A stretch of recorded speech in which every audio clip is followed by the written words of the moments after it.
नमस्कार, आप देख रहे हैं इंडिया न्यूज हरियाणा। मैं आपके साथ ममता तिवारी। वक्त हो चला है 22 जिले 22 खबरों का। सबसे पहले शुरुआत अंबाला से करते हैं। अंबाला नगर निगम की अहम बजट बैठक हुई। बैठक में शहर के विकास का रोडमैप तैयार किया गया। नगर निगम का 138 करोड़ का बजट पेश किया गया। बैठक के दौरान कई मुद्दों को लेकर हंगामा भी हुआ, जिसको लेकर मेयर शक्ति रानी शर्मा सख्ती से पेश आई। देखिए रिपोर्ट। अंबाला नगर निगम की अहम बैठक आज मेयर शक्ति रानी शर्मा की अध्यक्षता में हुई, जिसमें नगर निगम के बजट पर चर्चा की गई। नगर निगम की बजट मीटिंग में 138 करोड़ का बजट शहर के विकास कार्यों के लिए तय किया गया। इस बजट से नगर निगम को 19 करोड़ का मुनाफा होगा। मेयर शक्ति रानी शर्मा ने कहा कि यह बजट काफ़ी अच्छा है और लोगों को पसंद भी आएगा और नगर निगम को भी इससे फ़ायदा होगा और शहर का रोड मैप जो है, विकास जो है वो तय किया जाएगा। मेयर शक्ति रानी शर्मा के समक्ष एनडीसी और अमृत योजना को लेकर भी पार्षदों ने सवाल रखे, जिसको लेकर शक्ति रानी शर्मा अधिकारियों पर सख्त नजर आई। उन्होंने कहा कि इसके लिए कमेटी बनाई जाए और जनता को किसी भी तरीके की दिक्कत पेश नहीं आने दी जाएगी। अमन कपूर, इंडिया न्यूज़ हरियाणा, अंबाला। तो वहीं जिंद के पिल्लूखेड़ा में आज उप मुख्यमंत्री दुष्यंत चौटाला भगवान परशुराम जयंती समारोह में बतौर मुख्य अतिथि शामिल हुए। इस दौरान उन्होंने गेहूं खरीद पर कहा कि प्रदेश भर में 95% गेहूं की खरीद हो चुकी है। 93% की 6 करोड़ 80 लाख की राशि का भुगतान किया जा चुका है। जिंद में उप मुख्यमंत्री दुष्यंत चौटाला ने कहा कि पर्याप्त बिजली नहीं मिलने के चलते कटों की समस्या बढ़ी है। अंदानी ग्रुप ने प्रदेश सरकार से बिजली देने का अनुरोध किया था, उसके अनुरूप बिजली नहीं मिलने चलते समस्या गहरा गई। इसके अलावा खेदड़ प्लांट में खराबी आने के चलते ब्रेकडाउन हो गया। उसके पार्ट चीन से आने थे, लेकिन चीन में कोरोना की चौथी लहर शुरू होने के चलते वहां पर लॉकडाउन लग गया, जिसके चलते प्लांट में पार्ट नहीं आ रहे थे। उप मुख्यमंत्री दुष्यंत चौटाला सोमवार को पिल्लूखेड़ा भगवान परशुराम जयंती के उपलक्ष्य में आयोजित कार्यक्रम में शामिल होने के बाद पत्रकारों से बातचीत कर रहे थे। जिनसे इंडिया न्यूज हरियाणा के लिए रोहतास की रिपोर्ट। भारत एनीमिया मुक्त हो, इसके लिए मई महीने में 1 से 7 तारीख तक कैंप लगाए जानी है। इसी कड़ी में आज भिवानी के स्वास्थ्य विभाग द्वारा कन्या स्कूल में एक कैंप लगाया गया। कैंप में भिवानी के विधायक घनश्याम सराफा मुख्य अतिथि के रूप में पहुंचे।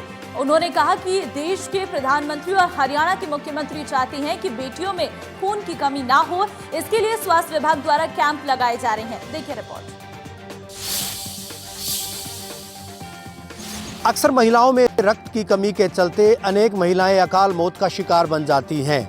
महिलाओं में रक्त की कमी ना रहे, बेटियां रक्त की कमी से बीमार ना हो, इस वजह से प्रदेश के मुख्यमंत्री मनोहर लाल व देश के प्रधानमंत्री नरेंद्र मोदी के द्वारा एक योजना चलाई गई है, जिसके मुताबिक इस माह 1 से 7 मई तक न केवल स्कूलों में बच्चियों में रक्त की जाँच की जाएगी, बल्कि रक्त की कमी को पूरा करने के मकसद से दवाइयाँ भी वितरित की जाएंगी। इसी तरह के अभियान का आगाज़ भिवानी में आज घनश्याम दास सर्राफ, जो कि स्थानीय विधायक है, उनके द्वारा सीएमओ डॉक्टर रघुवीर सिंह सांडिले के नेतृत्व में किया गया। भिवानी के राजकीय कन्या वरिष्ठ माध्यमिक विद्यालय में इस मुहिम का आगाज़ किया गया।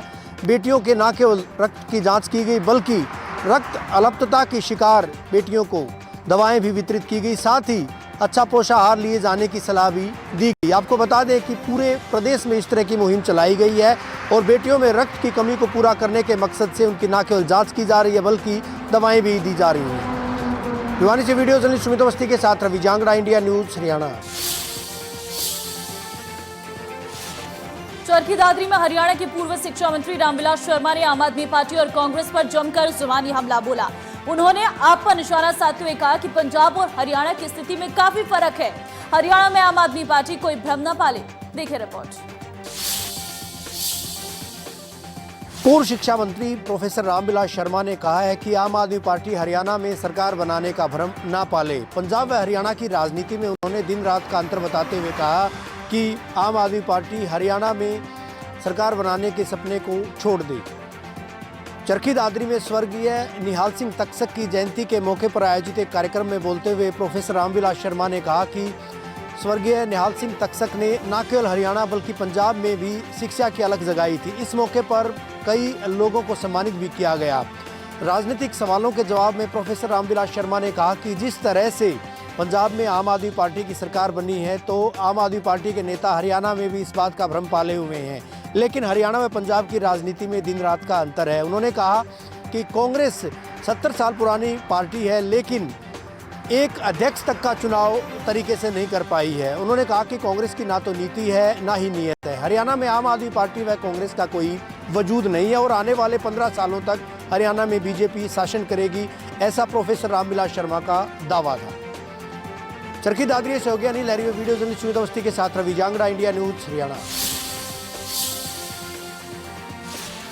फतेहाबाद में किसान कई मांगों को लेकर डीसी कार्यालय पहुंचे और रोष प्रदर्शन किया। प्रदर्शन के दौरान किसानों ने खराब हुई फसलों का मुआवजा देने, बोनस देने और पर्याप्त बिजली देने की मांग रखी।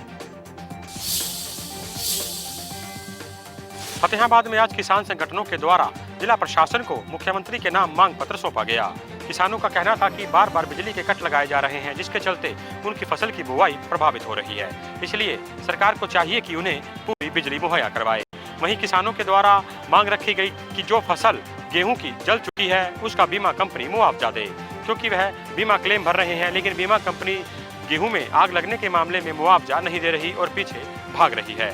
इसको लेकर किसानों ने आज मांग पत्र सौंपा। किसानों के द्वारा तीसरी मांग यह की गई कि 500 रुपए गेहूं पर प्रति क्विंटल बोनस भी दिया जाए ताकि जो उत्पादन कम हुआ है उस आर्थिक नुकसान से किसान बच सके। फतेहाबाद से इंडिया न्यूज हरियाणा के लिए जितेंद्र मोंगा। कुरुक्षेत्र के लघु सचिवालय के बाहर किसानों ने प्रदर्शन कर धरना दिया। गेहूं की कम पैदावार होने पर बोनस देने की मांग को लेकर किसान यूनियन द्वारा प्रदर्शन किया गया। देखिए रिपोर्ट।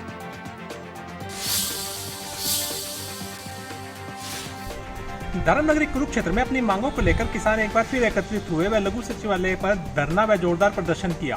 किसान नेता गुरनाम सिंह चड़ूनी ने कहा कि अपनी मांगों को लेकर आज हम यहाँ एकत्रित हुए हैं।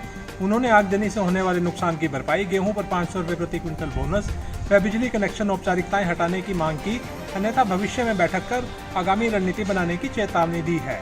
आज हुए प्रदर्शन से लगता है कि अपनी मांगों को लेकर किसान लामबंद होने में कोई कसर नहीं छोड़ते हैं। संभवतः वो ये दिखाने का प्रयास करते हैं कि उनके आंदोलन की धार कुंद नहीं हुई है। कुरुक्षेत्र से राजीव बरोड़ा, इंडिया न्यूज हरियाणा। पृथला में संत अवधूत नाथ 12 साल से खड़े होकर तपस्या कर रही हैं। उनकी तपस्या के 12 साल पूरे हो चुके हैं। अब एक बड़े भंडारे का आयोजन यहां पर किया जा रहा है, जिसमें मुख्यमंत्री मनोहर लाल, उत्तर प्रदेश के मुख्यमंत्री योगी आदित्यनाथ मंगलवार को धार्मिक आयोजन में पहुंचेंगे। इस पर इंडिया न्यूज ने खड़े श्री बाबा अवधूत नाथ से खास बातचीत की, सुनिए। गांव परेड़ा में पिछले 12 साल से बाबा हैं जो बिल्कुल खड़े रहे हैं 12 साल तक, और अब उनके समापन अवसर का समय है क्योंकि भंडारा होना है। बाबा हैं हमारे साथ। बाबा, क्या मानते हैं? 12 साल से तपस्या की है, इतनी लंबी तपस्या में क्या कुछ आपने महसूस किया? अनुभव होता है। ये जो तपस्या का एक अनुभव का मतलब आदमी शक्ति बढ़ता है। क्या मानते, क्या उद्देश्य है? उद्देश्य कुछ नहीं, तपस्या। तो कल जो समापन होना है, क्या कुछ मुख्य वो रहेगा आयोजन में? नहीं, यहाँ तो पूरे हरियाणा का भंडारा है। हमारे जो साधु समाज के हैं 8 मन का भंडारा भी है, जो हमारे योगी आदित्यनाथ भी आने वाले हैं, और हमारे बालकनाथ जी अब संसद हैं वो भी आने वाले। बहुत से साधु हमारे पूरे भारत में आने वाले हैं, और हमारे जो हरियाणा के सीएम साहब हैं वो भी आने वाले हैं, दुष्यंत चौटाला, अनेक मतलब नेता भी आने वाले हैं। इस तपस्या के दौरान बाबा ग्राम में जैसे आप रहे हैं तो कुछ उतार चढ़ाव भी आपने देखे होंगे, क्या मानते हैं? उतार चढ़ाव तो प्रकृति का रहता है। उतार चढ़ाव तो क्या कहते हैं, प्रकृति का। किसी तरह की परेशानी नहीं, कोई परेशानी। ग्रामीणों का कैसा साथ? नहीं, ठीक है, ग्रामीण का पूरा साथ है। भक्तों का, ग्रामीण के पूरे भगत हमारे हैं, सबका सहयोग है। हाँ। तो अब कल जो है समापन, उसके बाद कैसा रहेगा फिर आपका दिनचर्या? हम साधु लोग हैं, दिनचर्या का जैसा साधु हैं। अब ये मान लिया खड़ी 12 साल से आपने खड़े तपस्या की। खड़ी तपस्या तो ये हो गया, फिर दूसरी तपस्या चालू। दूसरी कौन सी वाली? अब ये कह के थोड़े होता है क्या? बाद में बताएंगे। बताने ने पूरे दुनिया फिर देखेगा। हाँ, कुछ बड़ा करने वाले हैं, कुछ करने तपस्या करने वाले हैं। तो तपस्या करने वाले हैं। ग्रामीण भी हमारे साथ। ग्रामीणों का क्या कुछ कहना है, क्या मानते हैं जी बाबा यहाँ जिस तरीके? ये कह रहा है गुरु गोरखनाथ जी की जय। तो कहीं ना कहीं सभी ग्रामीणों में काफ़ी उत्साह है, और कल इसका समापन हो, देख सकते हैं बाबा में जो है काफ़ी तपस्या उन्होंने की है, तो ग्रामीणों में भी काफ़ी खुशी का माहौल है। पृथला से इंडिया न्यूज के लिए राजेंद्र दहिया। वहीं रेवाड़ी में राजकीय महाविद्यालय हेतु जमीन अलॉट करने और महाविद्यालय को स्थानांतरित करवाने के लिए एबीवीपी ने जिला सचिवालय पहुंचकर सरकार के खिलाफ प्रदर्शन किया। देखिए रिपोर्ट। वर्ष 2015 में प्रदेश के मुखिया मनोहर लाल खट्टर ने एक घोषणा की थी कि रेवाड़ी में राजकीय महाविद्यालय जल्द ही खोला जाएगा और इसके लिए 10 एकड़ जमीन भी सेक्टर 20 के अंदर सिलेक्ट कर ली गई थी, लेकिन इस जमीन को बाद में 6 एकड़ कर दिया गया और बावजूद उसके 6 एकड़ में भी ये विद्यालय नहीं खुल सका और जिसके चलते आज राजकीय महाविद्यालय की क्लासेज जो है राजकीय स्कूल के अंदर चल रही है। स्कूल के अंदर एबीवीपी का आरोप है कि ना तो कोई खाने पीने की सुविधा है, कैंटीन है वहाँ पर, ना बिजली की पर्याप्त व्यवस्था है, ना बैठने की और ना ही शौचालय की और ठंडे पानी पीने की व्यवस्था है, जिसके चलते छात्र काफ़ी परेशान हैं। उनका आज उन्होंने प्रदर्शन किया रेवाड़ी सचिवालय के ऊपर और महामहिम राज्यपाल, मुख्यमंत्री और शिक्षा मंत्री के नाम ज्ञापन सौंपकर उन्होंने अपील की है, उनसे मांग की है कि जल्द से जल्द या तो इस विद्यालय को कहीं और स्थानांतरित किया जाए जहां सभी सुख सुविधाएं हों, या फिर इसके लिए ज़मीन अलॉट करके जल्द से जल्द इस महाविद्यालय का निर्माण शुरू किया जाए। उन्होंने चेतावनी देते हुए कहा कि यदि 15 दिन के अंदर ऐसा नहीं किया गया तो इनका आंदोलन काफ़ी उग्र हो जाएगा, जिसके लिए रेवाड़ी प्रशासन और हरियाणा सरकार इसके लिए जिम्मेदार होगी। मेरे सहयोगी चैन सिंह के साथ श्याम बाटला, इंडिया न्यूज़ रेवाड़ी। चलिए आगे बढ़ते हैं। गुरुग्राम में डीटीपी का बुलडोजर जल्द ही 15,000 से अधिक झुग्गियों पर चलने वाला है, जिसको लेकर टाउन एंड कंट्री प्लानिंग की तरफ से पूरी तैयारी भी कर ली गई है और ऐसी जगह को खाली कराया जाएगा जिस पर अवैध निर्माण और कब्जा किया हुआ है। देखिए रिपोर्ट। गुरुग्राम डीटीपी विभाग ने अवैध निर्माण की एक लिस्ट तैयार की है, जिसमें 15,000 से अधिक झुग्गी और अवैध निर्माण शामिल है। जिस तरीके से सरकारी जमीन पर कब्जा कर भू माफियाओं ने अवैध तरीके से झुग्गियों का निर्माण कर दिया था, जहां पर वो किराया वसूल रहे थे। अब डीटीपी विभाग ने इसका पूरा खाका तैयार कर लिया है और साथ ही साथ गुरुग्राम पुलिस को एक लेटर लिखा है, जिसमें कहा गया है कि गुरुग्राम पुलिस डीटीपी विभाग को पुलिस के जवान मुहैया कराए, जिससे कि वो अवैध निर्माण को जमींदोज कर सके। हालांकि जब अवैध निर्माण को जमींदोज करने डीटीपी विभाग जाता है तो लोगों को कहीं ना कहीं पुलिस विभाग पर पथराव भी करता है, लेकिन अब डीटीपी विभाग ने पहले ही गुरुग्राम पुलिस से तमाम जो फोर्स है उसको मांगा है। अब देखना ये होगा कि गुरुग्राम पुलिस डीटीपी विभाग को पुलिस के जवान मुहैया कराता है। गुरुग्राम से कैमरामैन दिनेश सैनी के साथ संजय राठौर। और चलिए अब खबर करनाल से। करनाल जिले में एकमात्र मेडिकल कॉलेज में स्टाफ की भारी कमी है।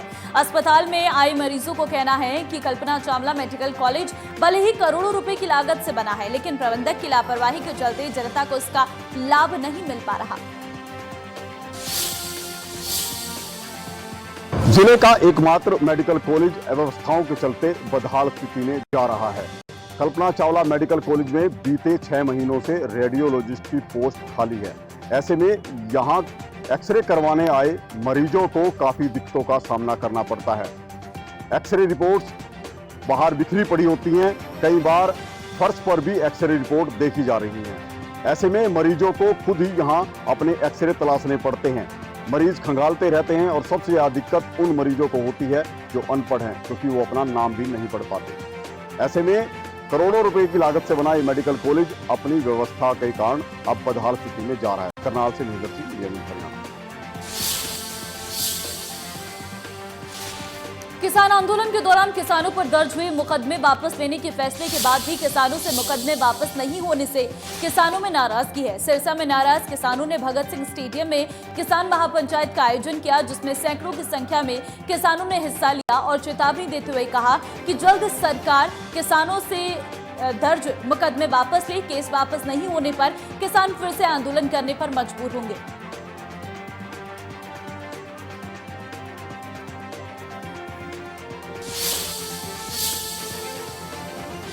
और अब खबर पंचकुला में वन विभाग मजदूर यूनियन हरियाणा के सैकड़ों कर्मचारी द्वारा धरना प्रदर्शन किया जा रहा है। वन विभाग मजदूर यूनियन की ओर से हरियाणा सरकार के सामने कुछ मांगों को रखा गया है।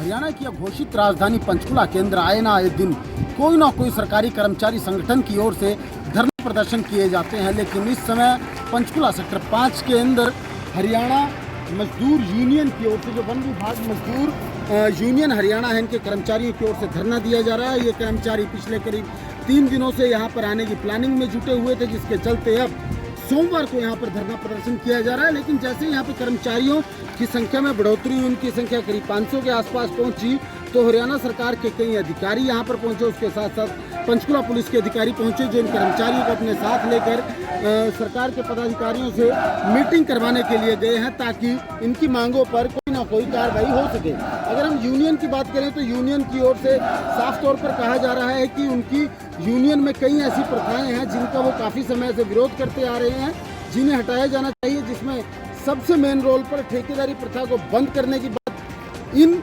कर्मचारियों की ओर से रखी जा रही है। वहीं इसके साथ साथ जो सभी मजदूर हैं, उनका जो एक लिस्ट है वो पब्लिकली करने की बात सामने आई है, उसके लिए इनकी ओर से डिमांड की गई है। वहीं कहा गया कि सभी मजदूरों का जो बढ़ा हुआ एरियर है, जो भुगतान है, वो वर्ष 2016 से किया जाए, उसके लिए भी कई बार मेमोरेंडम दिए जा चुके हैं। इसके अलावा कच्चे कर्मचारियों को पक्का करने की बात हो या फिर पीएफ की बात हो, ईएसआई की बात हो, इस तरह की कई मांगे इन कर्मचारियों की ओर से लगातार की जाती रही हैं। पहले हरियाणा के अलग अलग जिलों के अंदर डिस्ट्रिक्ट लेवल्स पर मेमोरेंडम्स दिए गए थे, जो उनके जिस एरिया के डीसीज थे। उसके बाद अब हरियाणा लेवल पर ये सभी कर्मचारी इकट्ठे हुए हैं, जिसके बाद सरकार को इस बारे में मीटिंग करने के लिए कहा गया है।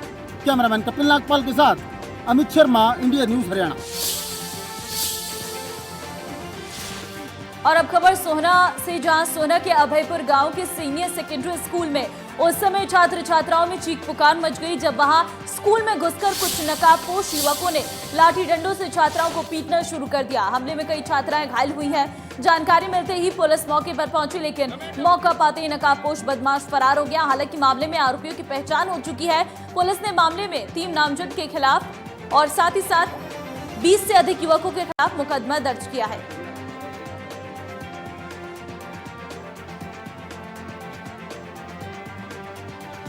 हमारे गांव के तकरीबन 300 से 400 बच्चे अभयपुर स्कूल में जाते हैं, जिनमें बच्चों की तादाद बहुत ज़्यादा है।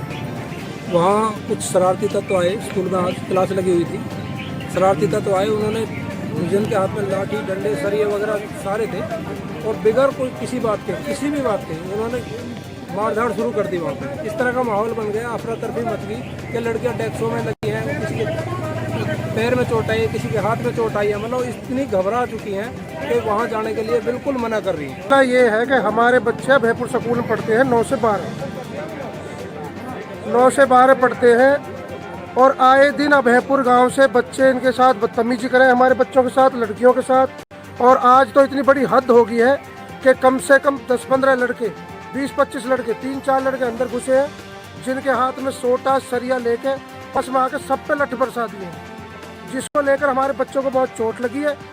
और सभी पेरेंट्स इस बात से नाराज है, पूरा गांव नाराज है कि आए दिन छोटे मोटे जो झगड़े होते थे उनको तो हम सहन करते आ रहे थे, लेकिन अब हम ये सोच रहे हैं कि हमारे बच्चे सेफ कहाँ हैं।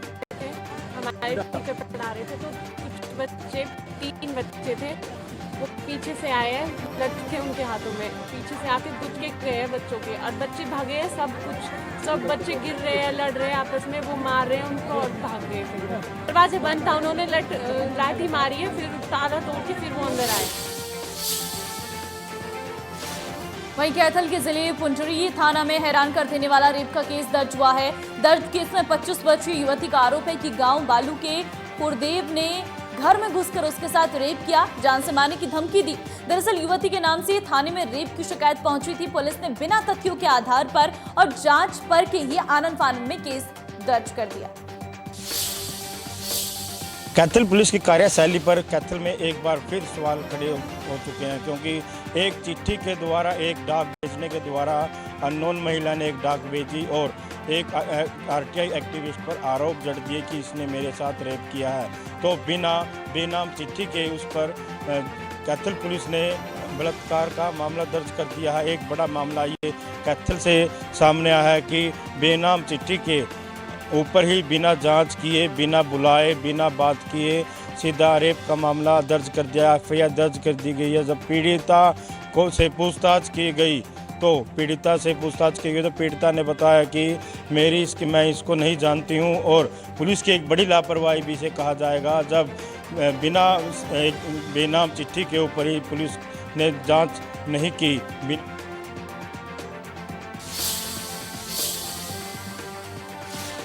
चलिए फिलहाल इस बुलेटिन में बस इतना ही। आप बने रहिए हमारे साथ। नमस्कार।